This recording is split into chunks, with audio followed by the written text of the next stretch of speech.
ஆக்கியடிமை நிலை பித்தனை என்னை இன்று அவமே போக்கி கூறப்பட்டதென் பொருளா முன்பு உன்னியதம் வாக்கில் பிரியா ராமானுஜா அருளின் வண்ணம் நோக்கில் தெரிவரிதார் உரையாய இந்த நுண்பொருளே.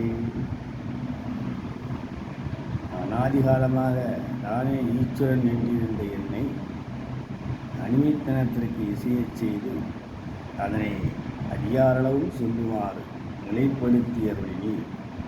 இன்று இப்படி செய்யாமல் இருக்கும் முன்பு எல்லா காலமும் வீணாக போகுமாறு என்னை புறம்பான விஷயங்களிலே தள்ளி வைத்தது என்ன நோக்குடனோ தேவரீரை உள்ளவாறு அறிவதற்கான பேருடையவர்களது